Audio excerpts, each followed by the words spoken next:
आपका शत्रु तड़पता रहेगा, पानी को तरसेगा और बच नहीं पाएगा, क्योंकि भगवान गणेश को विघ्नहर्ता कहा जाता है। लेकिन जब वह उग्र होते हैं तो उनके प्रकोप से कोई भी दुष्ट शत्रु नहीं बच सकता। यह मंत्र शास्त्रों में गुप्त रूप से वर्णित है, जिसे सिद्ध करने पर शत्रु का सर्वनाश तय माना गया है। भक्तों, कई संतों और तांत्रिकों ने इस मंत्र की शक्ति को अनुभव किया है और बताया है कि इस मंत्र का असर तुरंत होता है। अगर कोई शत्रु आपका अहित चाहता है, आपकी तरक्की रोक रहा है, आपको बर्बाद करने और प्राण लेने की इच्छा रखता है, तो घबराने की जरूरत नहीं है भक्तों, क्योंकि इन शत्रुओं को नाश करने और अपने जीवन में खुशियां पाने के लिए आज हम आपके लिए लाए हैं वह गुप्त गणेश मंत्र, जिसे सुनते ही दुश्मन की शक्ति समाप्त हो जाएगी। भगवान गणेश का यह गुप्त मंत्र ऐसा चमत्कार करेगा कि आपका शत्रु तड़पता रहेगा, पानी के बिना तरसेगा और अंत में खुद हार मान लेगा। भक्तों, जिस किसी ने इस मंत्र को सच्चे मन से श्रवण किया, उसके जीवन से शत्रु हमेशा के लिए समाप्त हो गए। भक्तों, कुछ लोगों ने दूसरे वीडियो में कमेंट के माध्यम से ये बता रहे हैं कि उनके ऊपर जुल्म ढाने वाले दुष्ट शत्रु बीमार पड़ गए। कुछ ने बताया कि वे खुद ही उनके रास्ते से हट गए। इसलिए यह कोई साधारण मंत्र नहीं है भक्तों, यह गणपति बप्पा का गुप्त आशीर्वाद है, जो सिर्फ सच्चे भक्तों को मिलता है। अगर आप इस मंत्र का प्रभाव चाहते हैं तो नियम अनुसार सही कर्म करते रहें और जब भी मौका मिले भगवान गणेश जी का ध्यान करते हुए जीवन भर शत्रु बाधा से मुक्त रखने और सभी मनोकामनाओं को पूर्ण करने की विनती। बप्पा से करते हुए संख्या के अनुसार मंत्र उच्चारण पाठ को पूरा 108 बार सुने। अगर आपको लिखना आता है तो अपनी अर्जी कमेंट बॉक्स में लिखकर भगवान गणेश जी के समक्ष जरूर पेश करें। भक्तों, अर्जी लगते ही गणेश जी आपका जीवन खुशहाल बनाना प्रारंभ कर देंगे भक्तों, क्योंकि ये बहुत ही प्रभावशाली और अत्यंत चमत्कारी गुप्त मंत्र है। सच्ची श्रद्धा भाव से पूरा श्रवण करें और अपनी अर्जी लगाकर जीवन खुशहाल बनाएं। ॐ सिन्दूरवर्णं द्विभुजं गणेशं लम्बोदरं पद्मदले निविष्टम् ब्रह्मादिदेवः परिसेव्यमानं सिद्धैर्युतं तं प्रणमामि देवम्। ॐ गं गणपतये नमः शत्रुनाशाय नाशाय स्वाहा। ॐ सिन्दूरवर्णं द्विभुजं गणेशं लम्बोदरं पद्मदले निविष्टम् ब्रह्मादिदेवः परिसेव्यमानं सिद्धैर्युतं तं प्रणमामि देवम्। ॐ गं गणपतये नमः शत्रुनाशाय नाशाय स्वाहा। ॐ सिन्दूरवर्णं द्विभुजं गणेशं लम्बोदरं पद्मदले निविष्टम् ब्रह्मादिदेवः परिसेव्यमानं सिद्धैर्युतं तं प्रणमामि देवम्। ॐ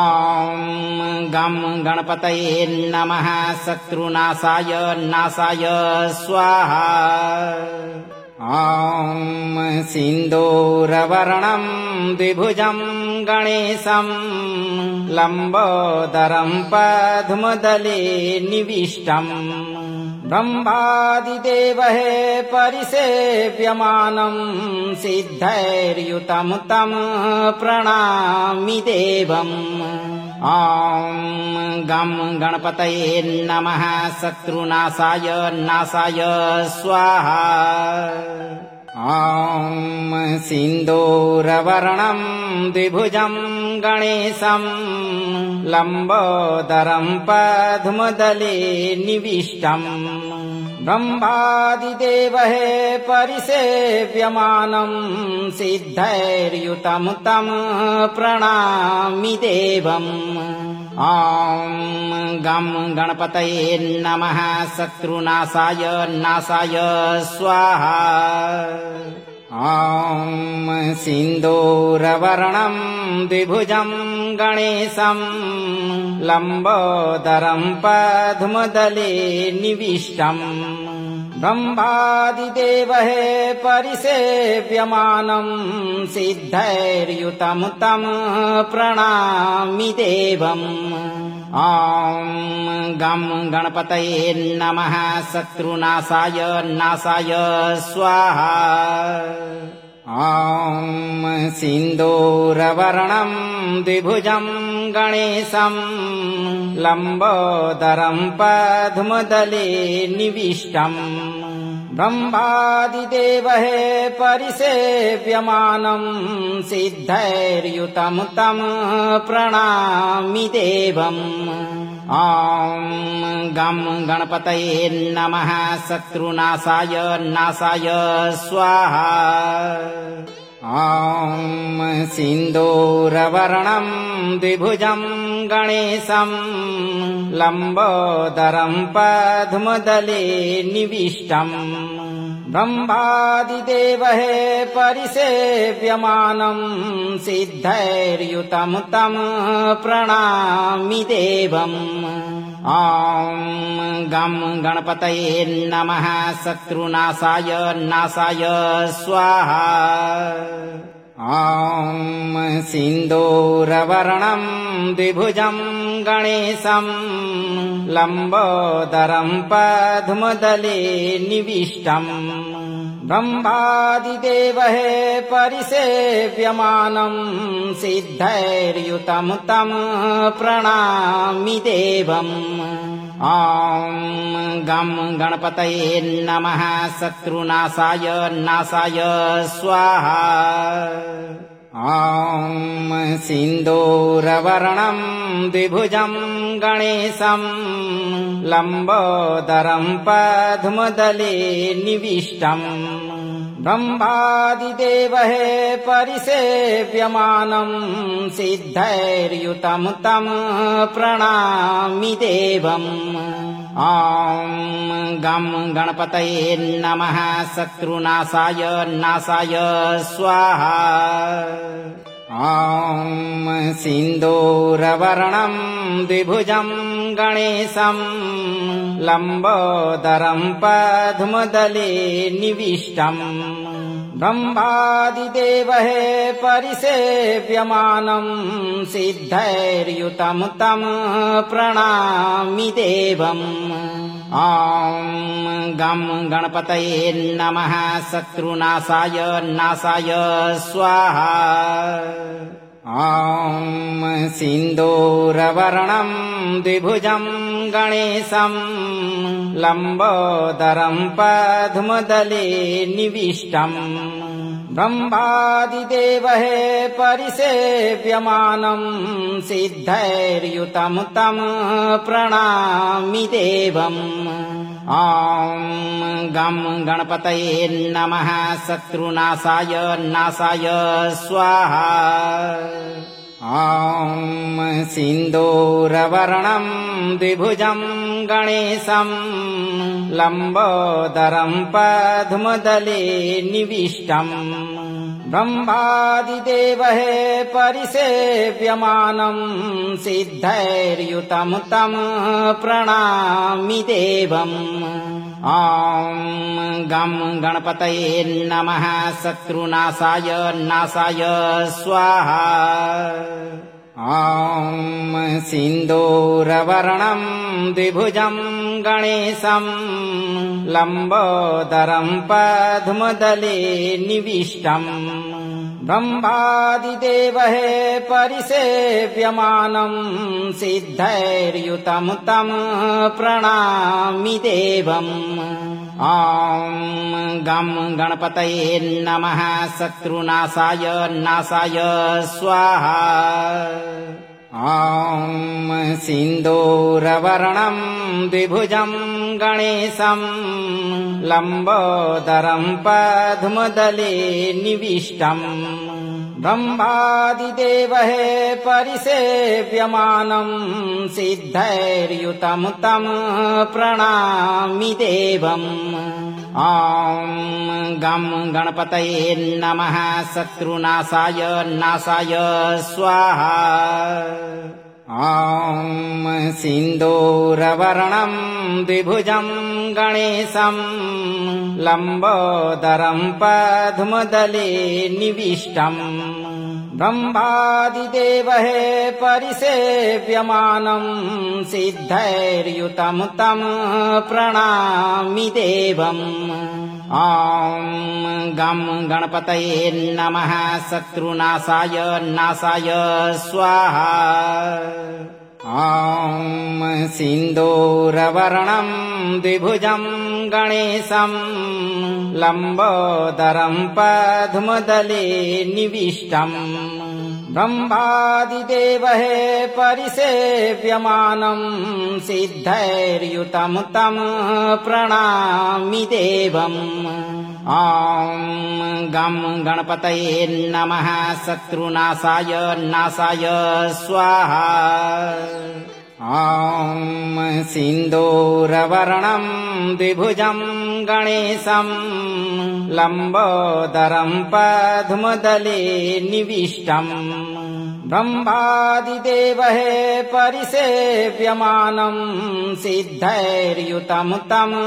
प्रणमामि देवम् ॐ गं गणपतये नमः शत्रुनाशाय नाशाय स्वाहा ॐ सिन्दूरवर्णं द्विभुजं गणेशं लम्बोदरं पद्मदले निविष्टम् ब्रह्मादिदेवः परिसेव्यमानं सिद्धैर्युतं तं प्रणमामि देवम् ॐ गं गणपतये नमः शत्रुनाशाय नाशाय स्वाहा ॐ सिन्दूरवर्णं द्विभुजं गणेशं लम्बोदरं पद्मदले निविष्टम् ब्रह्मादिदेवः परिसेव्यमानं सिद्धैर्युतं तं प्रणमामि देवम् ॐ गं गणपतये नमः शत्रुनाशाय नाशाय स्वाहा ॐ सिन्दूरवर्णं द्विभुजं गणेशं लम्बोदरं पद्मदले निविष्टम् ब्रह्मादिदेवः परिसेव्यमानं सिद्धैर्युतं तं प्रणमामि देवम् ॐ गं गणपतये नमः शत्रुनाशाय नाशाय स्वाहा ॐ सिन्दूरवर्णं द्विभुजं गणेशं लम्बोदरं पद्मदले निविष्टम् ब्रह्मादिदेवः परिसेव्यमानं सिद्धैर्युतं तं प्रणमामि देवम् ॐ गं गणपतये नमः शत्रुनाशाय नाशाय स्वाहा ॐ सिन्दूरवर्णं द्विभुजं गणेशं लम्बोदरं पद्मदले निविष्टम् ब्रह्मादिदेवः परिसेव्यमानं सिद्धैर्युतं तं प्रणमामि देवम् ॐ गं गणपतये नमः शत्रुनाशाय नाशाय स्वाहा ॐ सिन्दूरवर्णं द्विभुजं गणेशं लम्बोदरं पद्मदले निविष्टम् ब्रह्मादिदेवः परिसेव्यमानं सिद्धैर्युतं तं प्रणमामि देवम् ॐ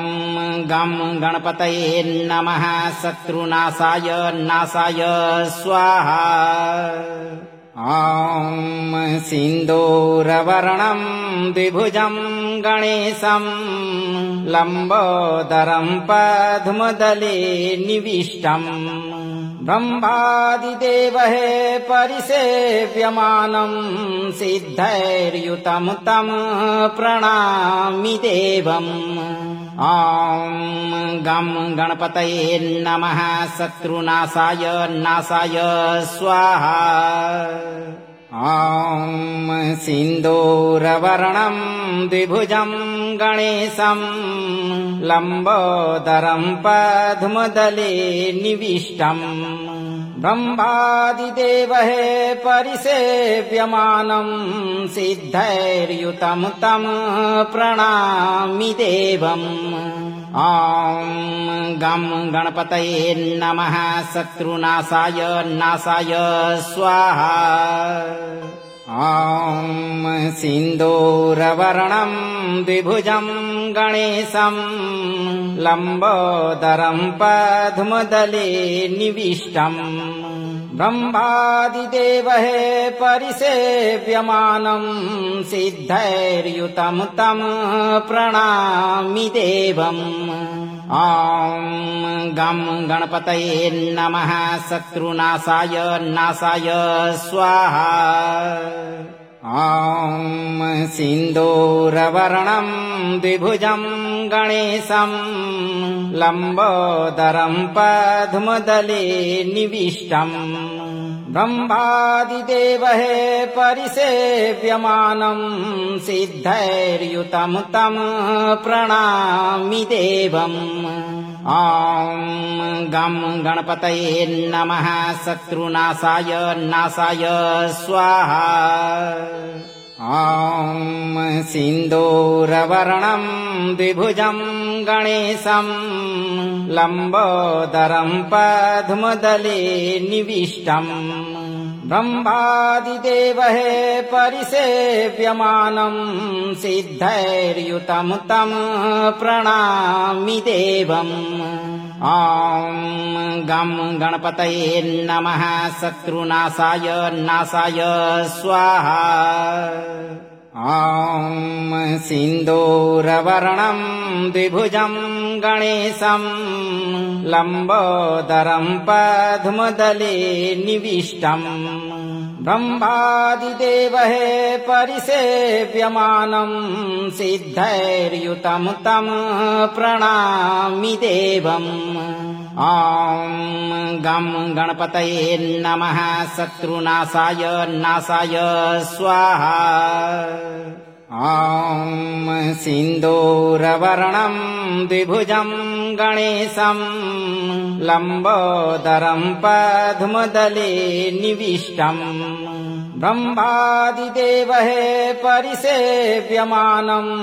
सिद्धैर्युतं तं प्रणमामि देवम् ॐ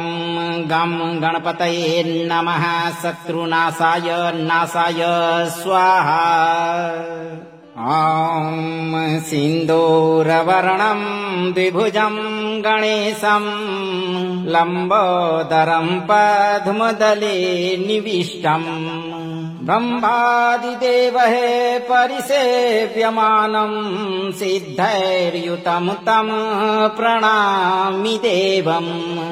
ॐ गं गणपतये नमः शत्रुनाशाय नाशाय स्वाहा ॐ सिन्दूरवर्णं द्विभुजं गणेशं लम्बोदरं पद्मदले निविष्टम् ब्रह्मादिदेवः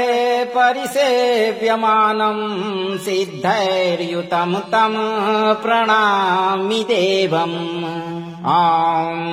गं गणपतये नमः शत्रुनाशाय नाशाय स्वाहा ॐ सिन्दूरवर्णं द्विभुजं गणेशं लम्बोदरं पद्मदले निविष्टम् ब्रह्मादिदेवः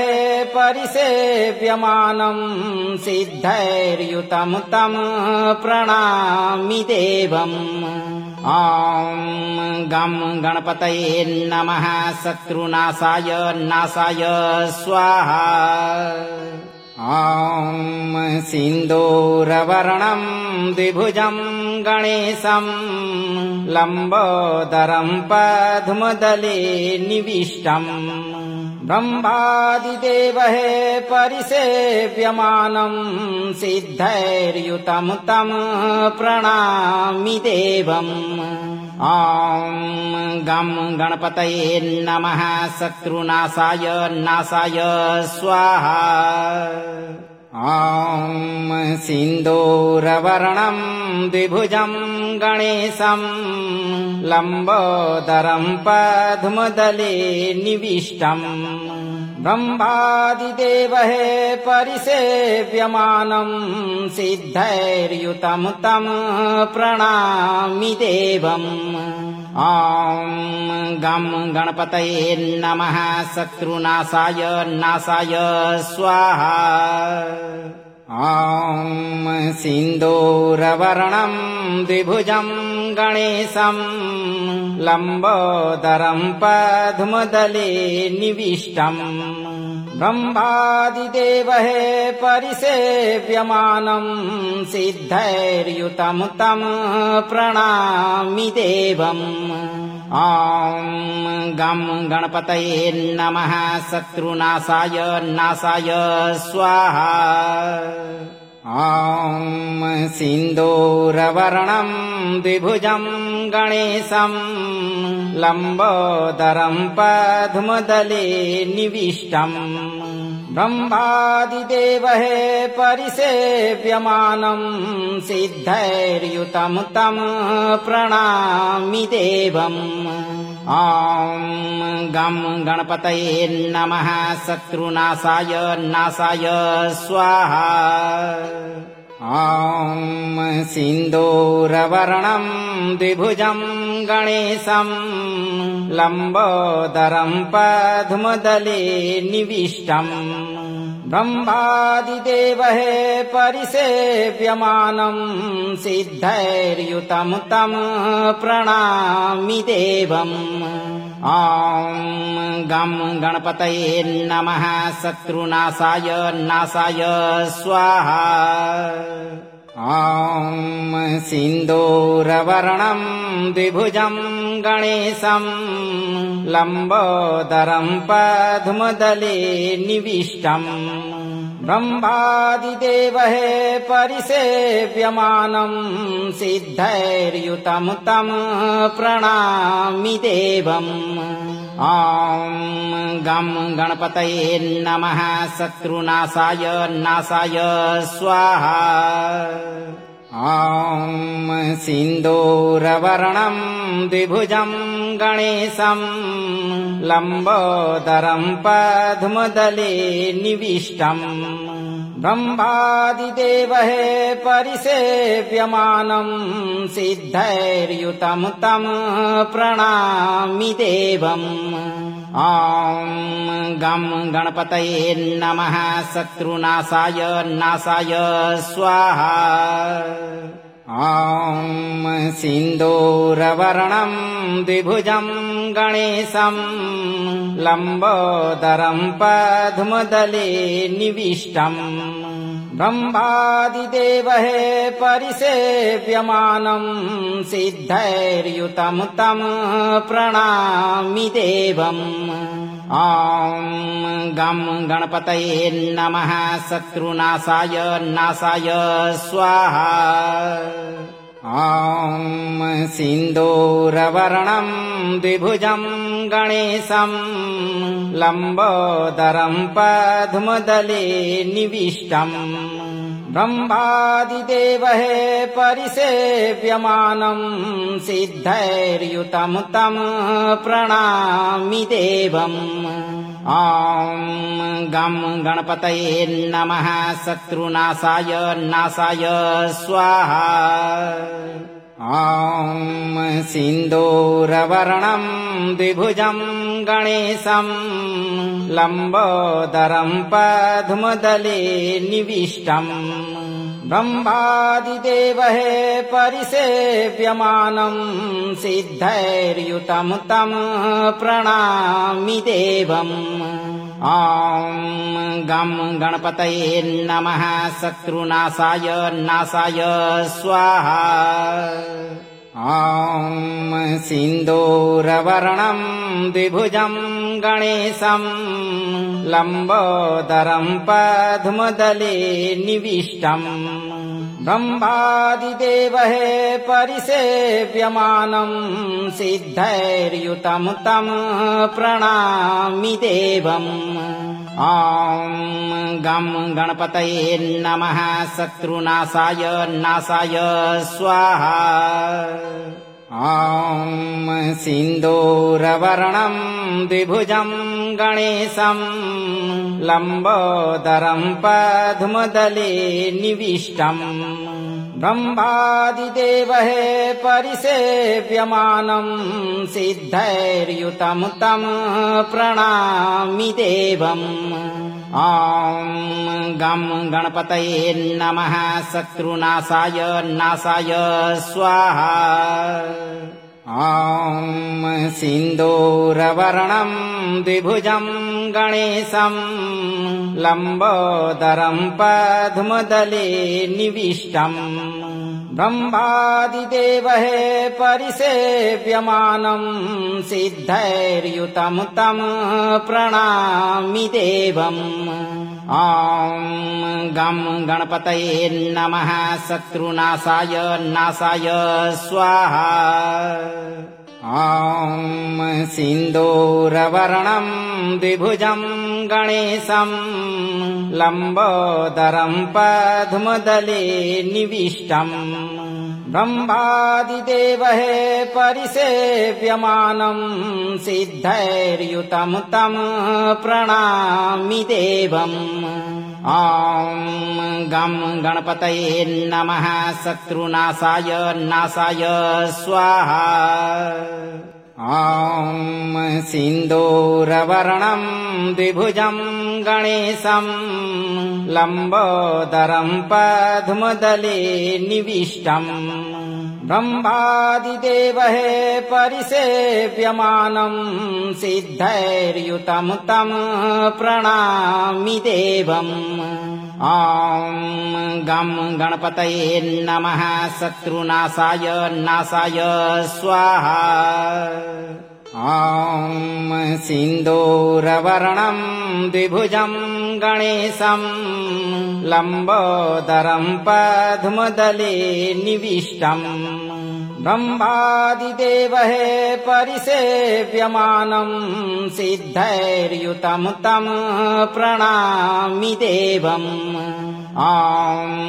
गं गणपतये नमः शत्रुनाशाय नाशाय स्वाहा ॐ सिन्दूरवर्णं द्विभुजं गणेशं लम्बोदरं पद्मदले निविष्टम् ब्रह्मादिदेवः परिसेव्यमानं सिद्धैर्युतं तं प्रणमामि देवम् ॐ गं गणपतये नमः शत्रुनाशाय नाशाय स्वाहा ॐ सिन्दूरवर्णं द्विभुजं गणेशं लम्बोदरं पद्मदले निविष्टम् ब्रह्मादिदेवः परिसेव्यमानं सिद्धैर्युतं तं प्रणमामि देवम् ॐ गं गणपतये नमः शत्रुनाशाय नाशाय स्वाहा ॐ सिन्दूरवर्णं द्विभुजं गणेशं लम्बोदरं पद्मदले निविष्टम् ब्रह्मादिदेवः परिसेव्यमानं सिद्धैर्युतं तं प्रणमामि देवम् ॐ गं गणपतये नमः शत्रुनाशाय नाशाय स्वाहा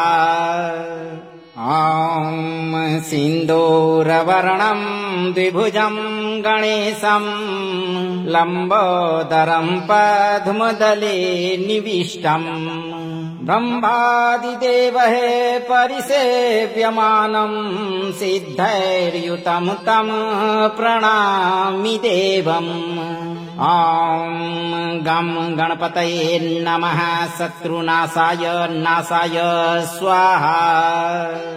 ॐ सिन्दूरवर्णं द्विभुजं गणेशं लम्बोदरं पद्मदले निविष्टम् ब्रह्मादिदेवहे परिसेव्यमानं सिद्धैर्युतं तं प्रणमामि देवम् ॐ गं गणपतये नमः शत्रुनाशाय नाशाय स्वाहा ॐ सिन्दूरवर्णं द्विभुजं गणेशं लम्बोदरं पद्मदले निविष्टम् ब्रह्मादिदेवहे परिसेव्यमानं सिद्धैर्युतं तं प्रणमामि देवम् ॐ गं गणपतये नमः शत्रुनाशाय नाशाय स्वाहा ॐ सिन्दूरवर्णं द्विभुजं गणेशं लम्बोदरं पद्मदले निविष्टम् ब्रह्मादिदेवहे परिसेव्यमानं सिद्धैर्युतं तं प्रणमामि देवम् ॐ गं गणपतये नमः शत्रुनाशाय नाशाय स्वाहा ॐ सिन्दूरवर्णं द्विभुजं गणेशं लम्बोदरं पद्मदले निविष्टम् ब्रह्मादिदेवहे परिसेव्यमानं सिद्धैर्युतं तं प्रणमामि देवम् ॐ गं गणपतये नमः शत्रुनाशाय नाशाय स्वाहा ॐ सिन्दूरवर्णं द्विभुजं गणेशं लम्बोदरं पद्मदले निविष्टम् ब्रह्मादिदेवहे परिसेव्यमानं सिद्धैर्युतं तं प्रणमामि देवम् ॐ गं गणपतये नमः शत्रुनाशाय नाशाय स्वाहा ॐ सिन्दूरवर्णं द्विभुजं गणेशं लम्बोदरं पद्मदले निविष्टम् ब्रह्मादिदेवहे परिसेव्यमानं सिद्धैर्युतं तं प्रणमामि देवम् ॐ गं गणपतये नमः शत्रुनाशाय नाशाय स्वाहा ॐ सिन्दूरवर्णं द्विभुजं गणेशं लम्बोदरं पद्मदले निविष्टम् ब्रह्मादिदेवहे परिसेव्यमानं सिद्धैर्युतं तं प्रणमामि देवम् ॐ गं गणपतये नमः शत्रुनाशाय नाशाय स्वाहा ॐ सिन्दूरवर्णं द्विभुजं गणेशं लम्बोदरं पद्मदले निविष्टम् ब्रह्मादिदेवहे परिसेव्यमानं सिद्धैर्युतं तं प्रणमामि देवम् ॐ गं गणपतये नमः शत्रुनाशाय नाशाय स्वाहा ॐ सिन्दूरवर्णं द्विभुजं गणेशं लम्बोदरं पद्मदले निविष्टम् ब्रह्मादिदेवहे परिसेव्यमानं सिद्धैर्युतं तं प्रणमामि देवम् ॐ गं गणपतये नमः शत्रुनाशाय नाशाय स्वाहा ॐ सिन्दूरवर्णम् द्विभुजम् गणेशम् लम्बोदरम् पद्मदले निविष्टम् ब्रह्मादिदेवः परिसेव्यमानम् सिद्धैर्युतम् तम् प्रणमामि देवम् ॐ गं गणपतये नमः शत्रुनाशाय नाशाय स्वाहा ॐ सिन्दूरवर्णम् द्विभुजम् गणेशम् लम्बोदरम् पद्मदले निविष्टम् ब्रह्मादिदेवः परिसेव्यमानम् सिद्धैर्युतम् तम्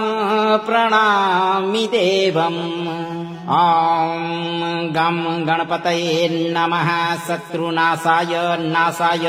स्वाहा ॐ सिन्दूरवर्णम्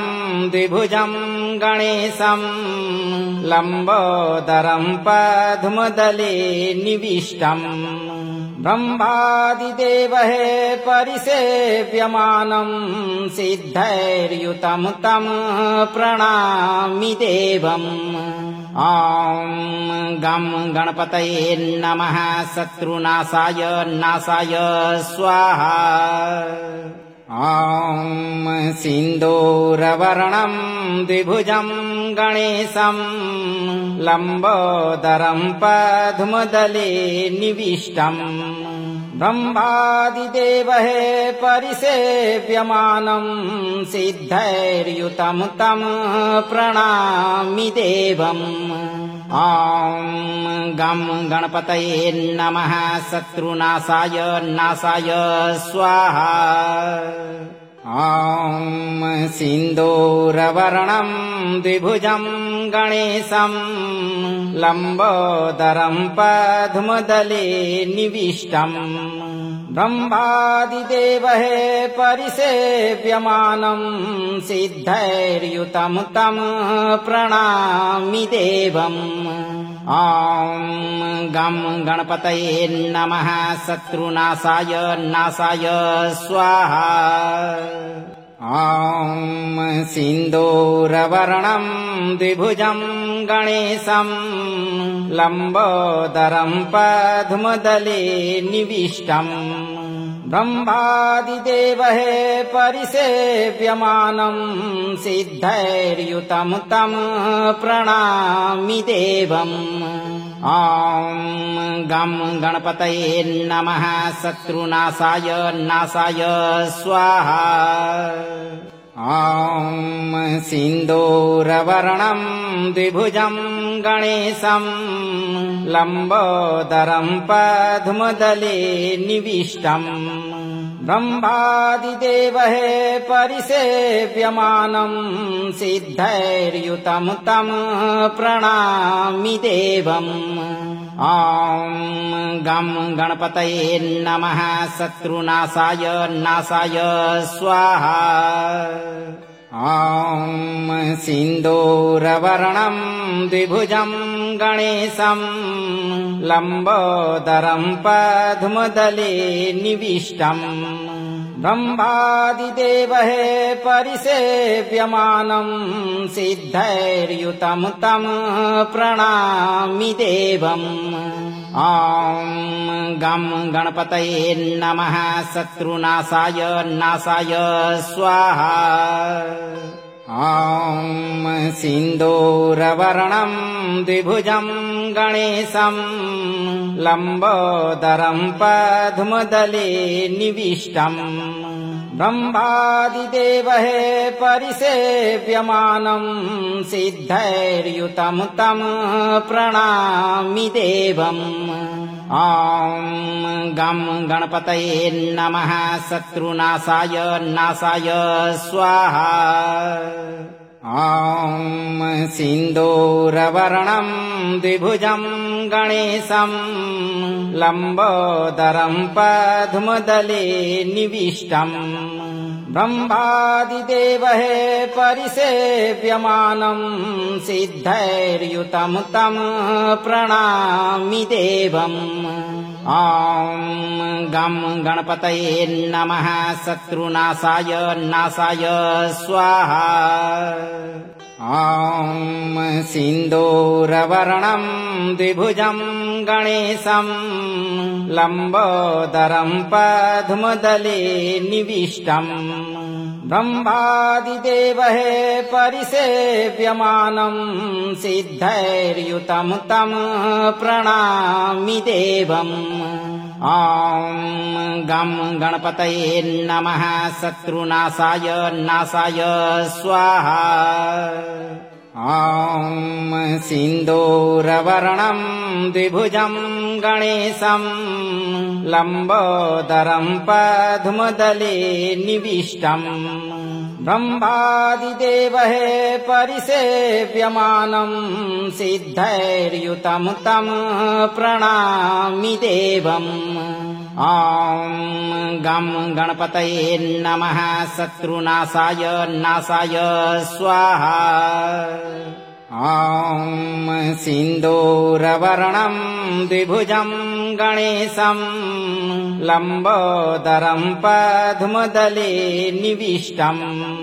ब्रह्मादिदेवः परिसेव्यमानं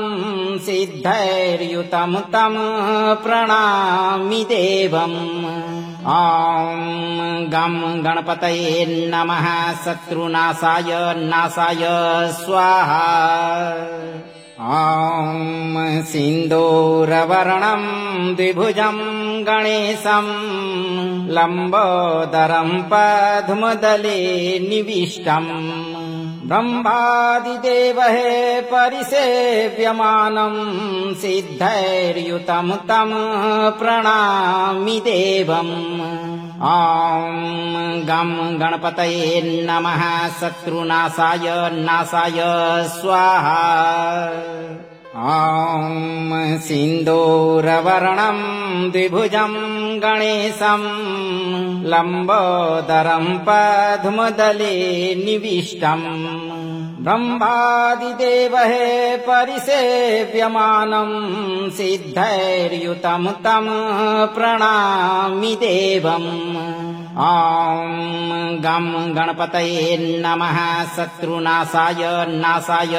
स्वाहा ॐ सिन्दूरवर्णं द्विभुजं गणेशं लम्बोदरं पद्मदले निविष्टम् ब्रह्मादिदेवः परिसेव्यमानं सिद्धैर्युतं तं प्रणमामि देवम् ॐ गं गणपतये नमः शत्रुनाशाय नाशाय स्वाहा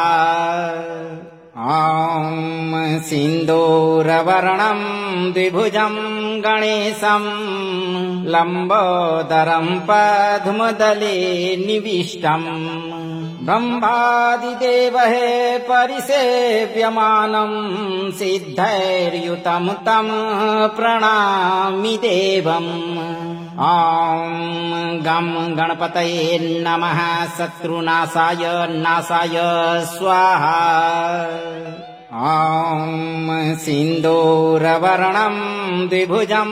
गणेशं लम्बोदरं पद्मदले निविष्टम् ब्रह्मादिदेवः परिसेव्यमानं सिद्धैर्युतं तं प्रणमामि देवम्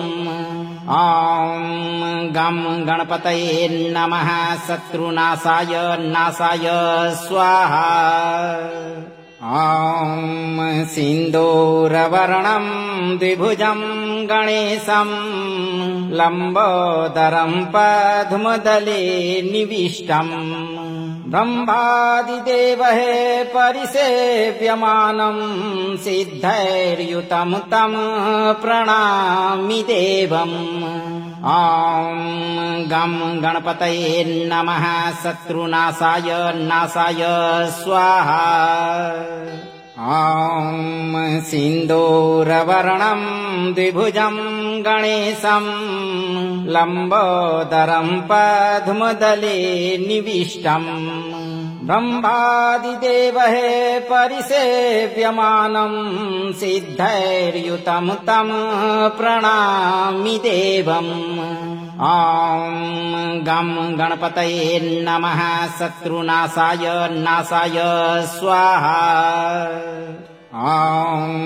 सिन्दूरवर्णं द्विभुजं गणेशं लम्बोदरं पद्मदले निविष्टम् ब्रह्मादिदेवः परिसेव्यमानं सिद्धैर्युतं तं प्रणमामि देवम्। ॐ गं गणपतये नमः शत्रुनाशाय नाशाय स्वाहा। ॐ सिन्दूरवर्णं द्विभुजं गणेशं लम्बोदरं पद्मदले निविष्टम् ब्रह्मादिदेवः परिसेव्यमानं सिद्धैर्युतं तं प्रणमामि देवम्। ॐ गं गणपतये नमः शत्रुनाशाय नाशाय स्वाहा। ॐ सिन्दूरवर्णं द्विभुजं गणेशं लम्बोदरं पद्मदले निविष्टम् ब्रह्मादिदेवः परिसेव्यमानं सिद्धैर्युतं तं प्रणमामि देवम्। ॐ गं गणपतये नमः शत्रुनाशाय नाशाय स्वाहा।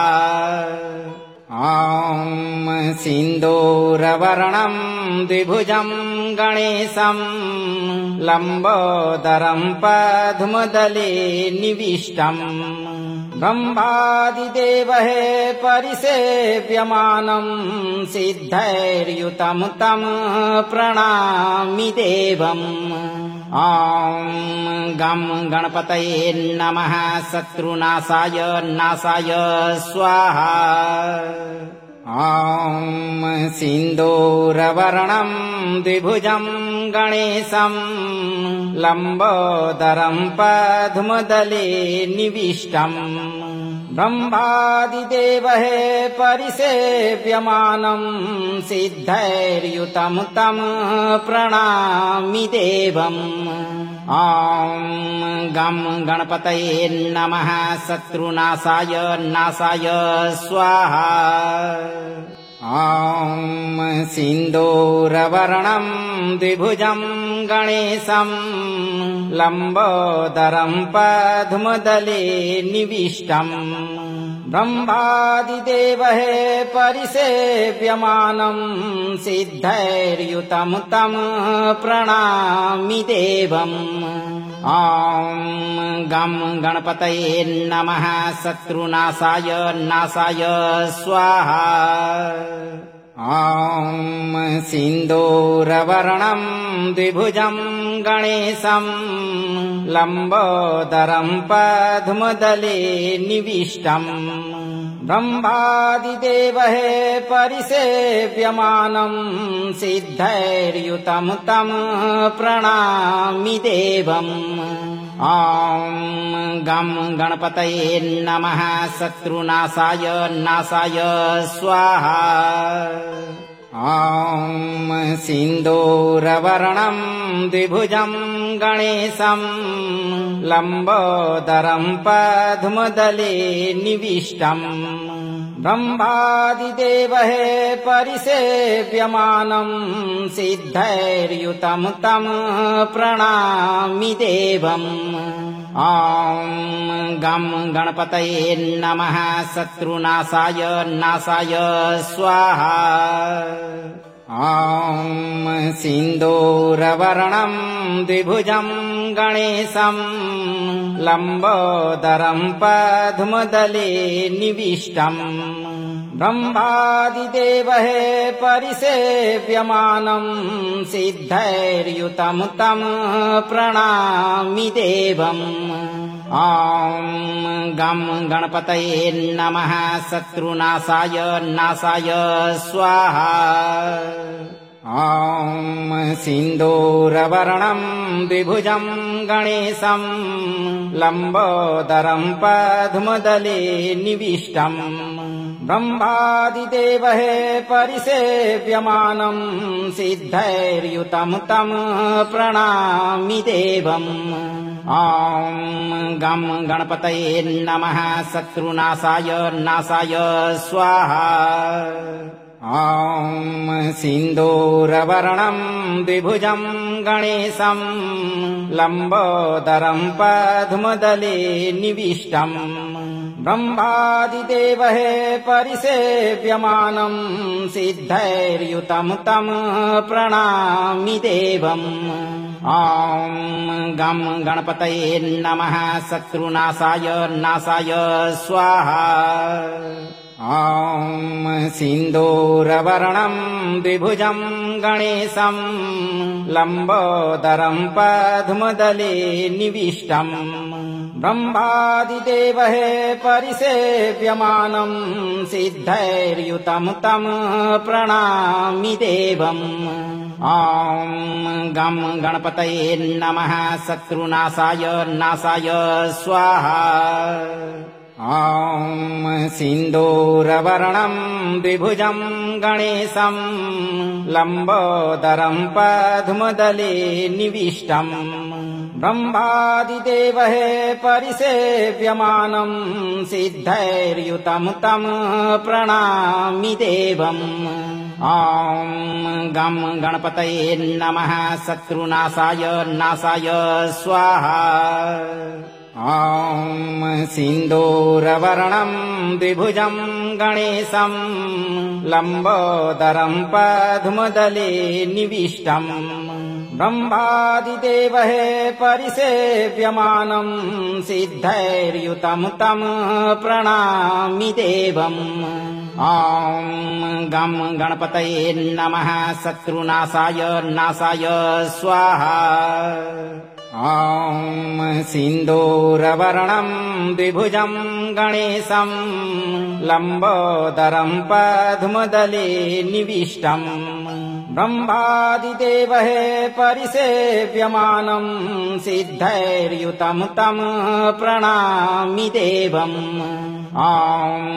गं गणपतये नमः शत्रुनाशाय नाशाय स्वाहा ॐ सिन्दूरवर्णं द्विभुजं गणेशं लम्बोदरं पद्मदले निविष्टम् ब्रह्मादिदेवः परिसेव्यमानं सिद्धैर्युतं तं प्रणमामि देवम् ॐ गं गणपतये नमः शत्रुनाशाय नाशाय स्वाहा ॐ सिन्दूरवर्णं द्विभुजं गणेशं लम्बोदरं पद्मदले निविष्टम् ब्रह्मादिदेवः परिसेव्यमानं सिद्धैर्युतं तं प्रणमामि देवम् ॐ गं गणपतये नमः शत्रुनाशाय नाशाय स्वाहा ॐ सिन्दूरवर्णं द्विभुजं गणेशं लम्बोदरं पद्मदले निविष्टम् ब्रह्मादिदेवः परिसेव्यमानं सिद्धैर्युतं तं प्रणमामि देवम् ॐ गं गणपतये नमः शत्रुनाशाय नाशाय स्वाहा ॐ सिन्दूरवर्णं द्विभुजं गणेशं लम्बोदरं पद्मदले निविष्टम् ब्रह्मादिदेवः परिसेव्यमानं सिद्धैर्युतं तं प्रणमामि देवम् ॐ गं गणपतये नमः शत्रुनाशाय नाशाय स्वाहा ॐ सिन्दूर सिन्दूरवर्णम् द्विभुजम् गणेशम् लम्बोदरम् पद्मदले निविष्टम् ब्रह्मादिदेवः परिसेव्यमानम् सिद्धैर्युतम् तम् प्रणमामि देवम् ॐ गं गणपतये नमः शत्रुनाशाय नाशाय स्वाहा ॐ सिन्दूरवर्णम् द्विभुजम् गणेशम् लम्बोदरम् पद्मदले निविष्टम् ब्रह्मादिदेवः परिसेव्यमानम् सिद्धैर्युतम् तम् प्रणमामि देवम् ॐ गं गणपतये नमः शत्रुनाशाय नाशाय स्वाहा ॐ सिन्दूरवर्णम् द्विभुजम् गणेशम् लम्बोदरम् पद्मदले निविष्टम् ब्रह्मादिदेवः परिसेव्यमानम् सिद्धैर्युतम् तम् प्रणमामि देवम् ॐ गं गणपतये नमः शत्रुनाशाय नाशाय स्वाहा ॐ सिन्दूरवर्णम् द्विभुजम् गणेशम् लम्बोदरम् पद्मदले निविष्टम् ब्रह्मादिदेवः परिसेव्यमानम् सिद्धैर्युतम् तम् प्रणमामि देवम् ॐ गं गणपतये नमः शत्रुनाशाय नाशाय स्वाहा ॐ सिन्दूरवर्णम् द्विभुजम् गणेशम् लम्बोदरम् पद्मदले निविष्टम् ब्रह्मादिदेवः परिसेव्यमानम् सिद्धैर्युतम् तम् प्रणमामि देवम् ॐ गं गणपतये नमः शत्रुनाशाय नाशाय स्वाहा ॐ सिन्दूरवर्णम् द्विभुजम् गणेशम् लम्बोदरम् पद्मदले निविष्टम् ब्रह्मादिदेवः परिसेव्यमानम् सिद्धैर्युतम् तम् प्रणमामि देवम् ॐ गं गणपतये नमः शत्रुनाशाय नाशाय स्वाहा। अगर आप इस वीडियो से संतुष्ट हैं और आपको ये मंत्र लाभप्रद लगा हो तो वीडियो को लाइक करें, दोस्तों को शेयर करें और चैनल को सब्सक्राइब करके दरबार की घंटी जरूर बजा दें भक्तों, ताकि आपके जीवन को खुशहाल बनाने वाली नोटिफिकेशन सबसे पहले आप तक पहुंचे। धैर्य रखें और सही कर्म करते हुए भगवान गणेश पर भरोसा रखें और जब भी मौका मिले चिंता से मुक्त होकर इस मंत्र उच्चारण पाठ को पूरा जरूर सुनें। आपकी सभी मनोकामनाओं की पूर्ति शीघ्र होगी भक्तों।